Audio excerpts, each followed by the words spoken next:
welcome to Power Poppy. I'm Allison Cope, and today I'm your hostess for Inspire Me Monday. Today I'm going to talk about using Brusho and distress inks together. Yes, this is a water-based ink, and this is watercolor pigments. Do they go together? Yes. Let me show you. So first of all, Brusho inks are a powdered form of watercolor. It's like having those little cakes basically crumbled up into a fine powder put into a little container. All of my containers are labeled with the color on the top, and the tack actually holds not only the color piece on, but it allows me to access the powder. This allows me just to sprinkle just a bit of pigment because that's all you need. It's so very concentrated. So those are all of those, and I've already pre-selected my color, so let's move on to the next part. So this idea stemmed from a card that I did a couple of weeks ago. It was based on a color challenge by Julie, and what she had asked us to do was to use one color and one color only. So basically a monochromatic card. It's not totally monochromatic, but you know, you get the gist. So what I had done is stamped my image here in the same vintage photo distress ink and used watercolor to create not only my background but to color up all of my village image. So that's what we're going to do today. We're just going to use a slightly different color and do a different design. For today's card, I'm going to use ultramarine Brusho color, and I actually selected it using my Bible for Brusho color. I had swatched all of these a while ago when I got the majority of my pigments, and I'm only missing a couple. So I knew I wanted to do a blue, but I didn't want to go back and do Prussian blue because that's what this card is, Prussian blue. I decided to go the ultramarine instead, so a little bit different in color. This is really handy to have, let me tell you. So today I'm using some Aquarello watercolor paper. This is a cotton-based paper, and I've really come to like this stuff. And I have stamped the Let Your Heart Shine stamp using my vintage photo ink, and we're going to color it. So in order to prep our powder, what I do, I've just got a laminated quarter piece of cardstock here. It works really well for a palette. It's cheap, and I can make them whenever I need them. I'm just going to sprinkle some powder, and that's actually a lot of powder, so it's very concentrated right now.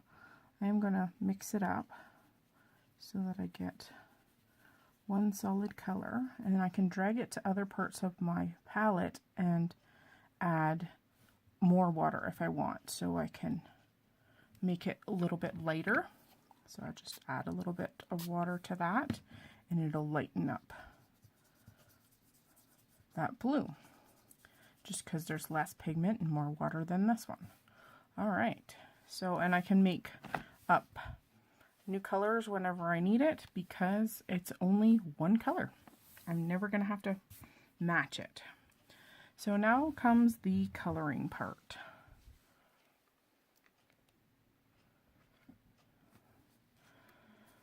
I'm going to recommend that you always start light, and I'm going to go and get myself some water, and then we're going to start. So I have some water just off screen here that I can rinse my brushes out, and I also have a piece of paper towel in my hand. So we're going to start out with a really light wash, and I'm going to do the background. And when you touch the ink, when you touch the the ink of this, you're going to pick up a little bit of that brown color or whatever distress ink that you have used. And this is kind of the beauty of this technique because it's different. It adds a hue of something different to your card. your card is going to look not as crisp and clean a watercolor, but then again, watercolor is supposed to be light and airy and not perfect. So that's why I kind of liked this technique and this look, that it pulls that ink right out and into the image that you are working on. So we'll add some music and we'll finish off our background and then we'll meet again.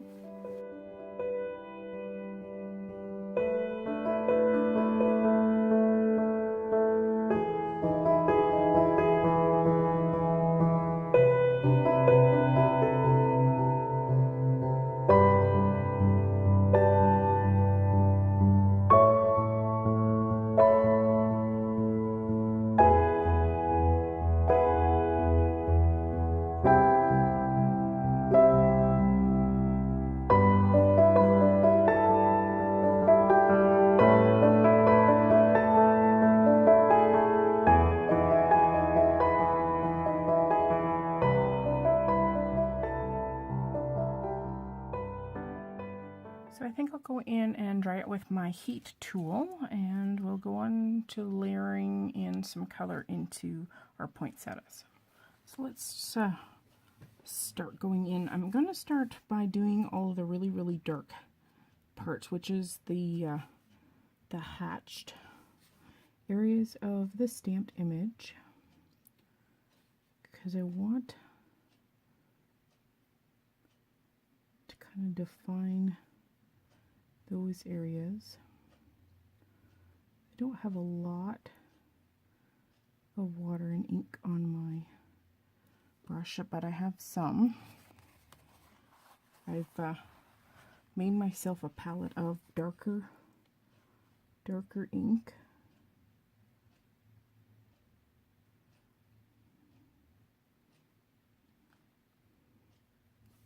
Once again, I'm going to speed up the video and add some music, and we'll continue on with this slightly darker ink in those dark patches. Alright, here we go.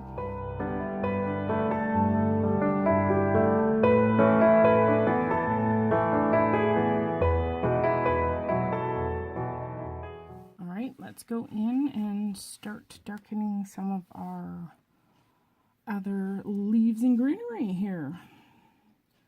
I'm going to make, actually I'm going to, you'll have to see, this is my rinse water. You know what, it works great as a tinting color. So I think I'll just literally just use my water out of my bottle here. I'm going to start with a really gentle, I'm trying not to rub those lines. The more you brush at them, the more you're going to cause them to go up in your ink. So just a nice light touch. I'm going to leave my berries light. I might actually leave them without color. I haven't quite decided yet.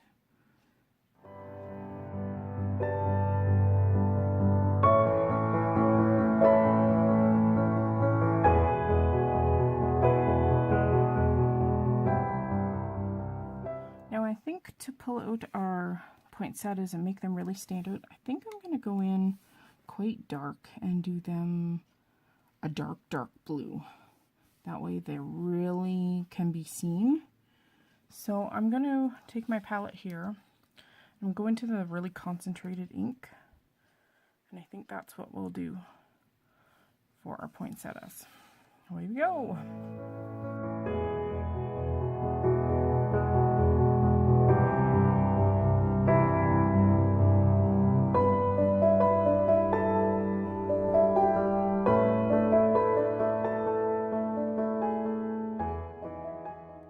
There we go. And we'll do the other one down below. So there we go, looking good. I think we'll add a little bit more depth by adding some more shading into any of the holly leaves or anything that's overlapping. That way we'll push things back and make them more dimensional. So I think we'll go in with this pool of ink, which is kind of like a medium tone, and we'll add maybe just more water to it and use it to go into our shadows. So let's look at our leaves here.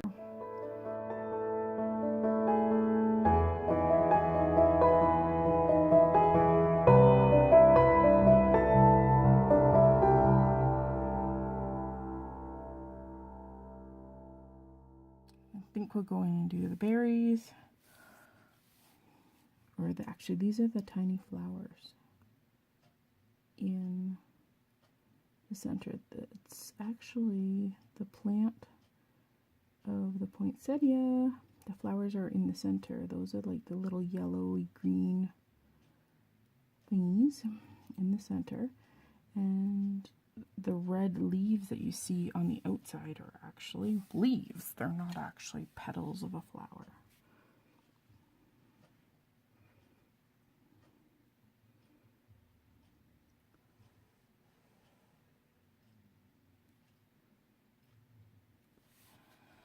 There we go. That looks a little better. They don't look so stark.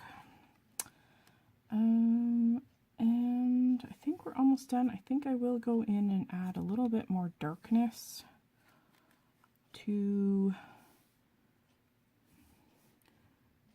the poinsettia.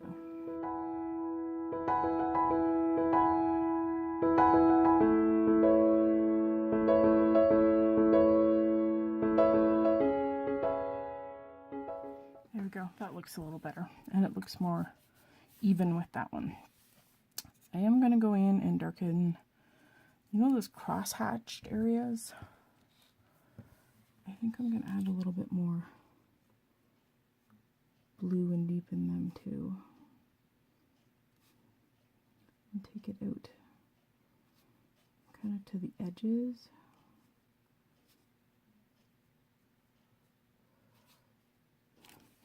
And I'm just going to dab, just so it kind of gets a dappled look to it.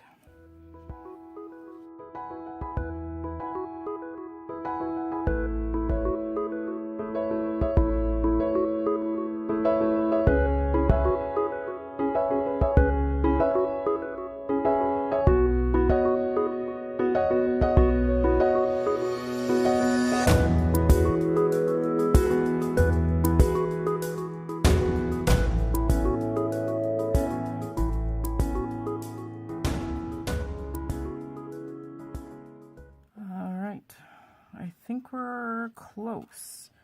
I'm going to heat set everything, and then we're going to figure out what we're going to do next. So I went and cut out my panel using the My Favorite Things stitched rectangles. It's one of my go-tos. So that's all ready. Then I found some fun just linen kind of pattern paper from Celebrate Winter from Echo Park.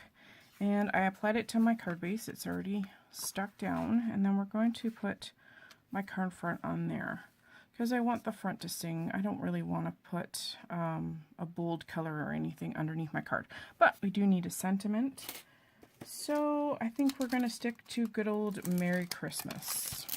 And it's from the sentiment from the same stamp set. I'm going to grab my mini Misty. And we're going to stamp our sentiment like such. And for this one, instead of using Distress ink, I'm going to use Memento Rich Cocoa. I'm going to pop it up on some foam tape, and we're going to apply it to the background. Sorry about the noise. I got my kitty. He's playing with stuff on the bed behind me, and he's knocking it off. He's just having a fun time here. He's got the giddy kitties at, yes, 11 o'clock at night. So center it within that card front.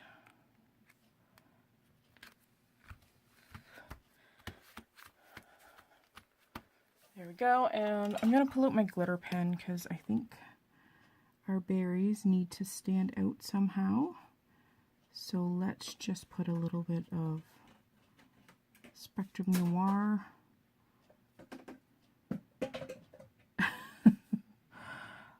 Glitter pen on those berries. This is just the sparkle color, so it's clear. Yes, my Marley's being a little brat. Hi, Marmars. And maybe just a touch of sparkle in the center. And that's water-based, so just make sure that you know that that's going to bleed. It's going to activate that ink again. All right. And there she be. And there we go. A beautiful and very simple card to send out to someone you love. All ready to go. Thanks for watching and joining me today. I hope you were inspired, and I hope you too will try a one ink wonder. Bye-bye.